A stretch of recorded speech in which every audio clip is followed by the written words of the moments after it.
Bismillahirrahmanirrahim. Bismillahirrahmanirrahim.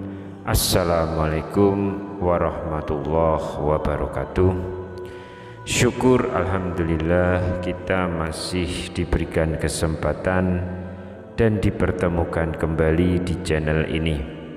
Semoga perjumpaan kita ini akan dicatat sebagai amal ibadah dan diberkahi oleh Allah Subhanahu wa Ta'ala. Salawat serta salam tak lupa selalu dan tetap tercurahkan kepada Rasulullah Muhammad sallallahu alaihi wasallam, juga kepada keluarga, sahabat dan orang-orang yang mengikuti beliau hingga hari kiamat. Allahumma sholli ala sayyidina Muhammad wa ala ali sayyidina Muhammad. Harapan dan doa saya untuk sahabat-sahabat semua, semoga Allah selalu memberikan kesehatan lahir maupun batin, dilapangkan rezekinya, dimudahkan dalam segala urusan, dipanjangkan umurnya, dan dijaga setiap waktunya selalu dalam kebaikan, baik di dunia, baik di akhirat. Amin ya rabbal alamin. Sahabat Oberpedia yang dirahmati Allah, sebagai seorang muslim kita senantiasa dianjurkan, bahkan diperintahkan untuk selalu menjaga lisan kita. Menjaga lisan kita dari perbuatan gibah atau mengucapkan cacian, menghina atau mengucapkan kata-kata kotor dan menyakitkan. Kadang tanpa kita sadari, banyak ucapan yang keluar dari mulut kita telah membuat orang lain tersinggung atau bahkan tersakiti. Dan yang lebih mengkhawatirkan, ternyata ada ucapan yang keluar dari mulut kita justru sangat dibenci oleh Allah Subhanahu wa Ta'ala. Lantas kalimat seperti apakah yang sangat dibenci oleh Allah Subhanahu wa Ta'ala? Tentu sebagai seorang muslim kita harus tahu mengenai hal ini dan dapat mengingatkan saudara-saudara kita yang seiman untuk menghindari ucapan yang seperti ini. Sahabat Oberpedia yang dirahmati Allah, ada satu hadis yang menjelaskan satu kalimat yang paling dibenci oleh Allah Subhanahu wa Ta'ala. Hadis tersebut diriwayatkan oleh Abdullah ibnu Mas'ud radhiyallahu anhu.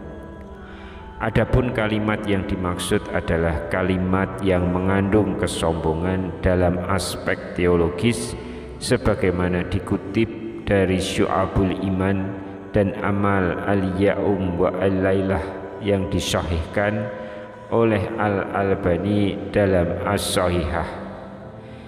Kalimat yang paling Allah benci ketika seseorang menasihati temannya, bertakwalah kepada Allah, namun dia menjawab, urus saja dirimu sendiri.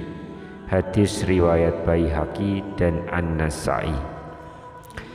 Kalimat yang terucap seperti itu jelas menunjukkan sebuah kesombongan seseorang karena tidak mau mendengarkan ajaran orang lain.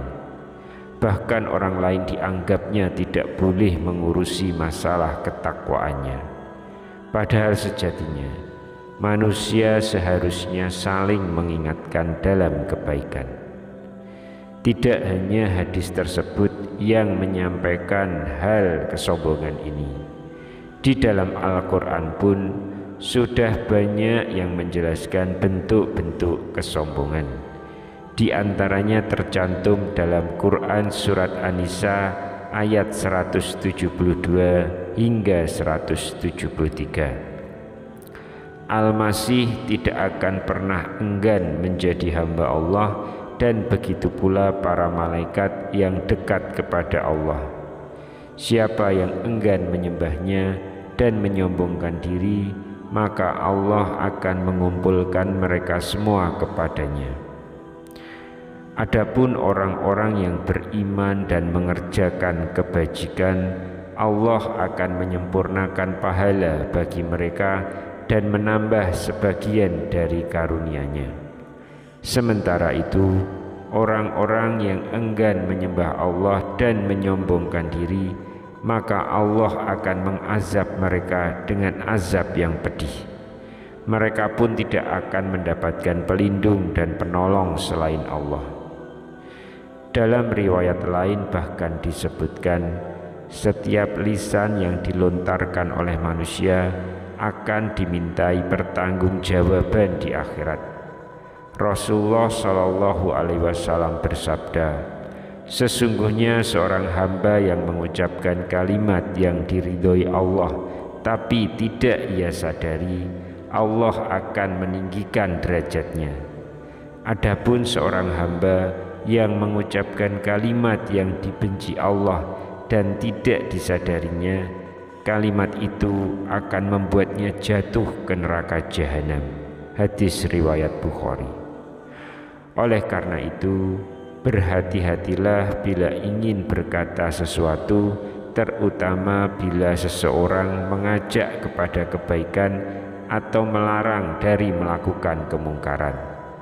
Terimalah dengan hati terbuka atau jawablah dengan jawaban yang lunak seperti terima kasih telah mengingatkan saya, atau insya Allah saya akan berubah, atau ucapan-ucapan positif yang lain. Atau apabila kita menerima nasihat, terimalah segala nasihat meskipun hal itu menyudutkan kita sebagai orang yang dinasihati. Ketidaksukaan atas sebuah nasihat haruslah ditahan sekuat tenaga agar tidak menunjukkan sikap sombong dan mudahnya berucap uruslah dirimu sendiri, atau ucapan lain yang menyiratkan ketidaksukaan dan justru memperlihatkan kesombongan.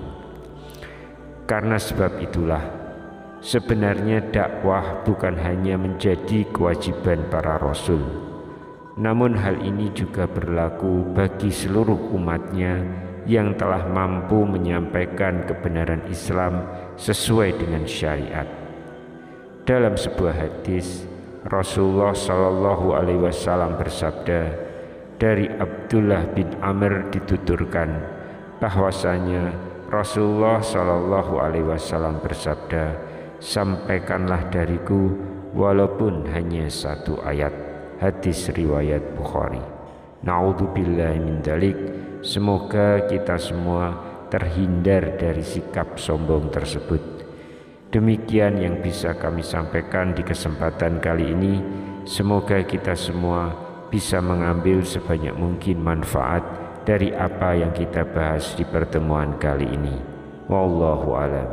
Wassalamualaikum warahmatullahi wabarakatuh.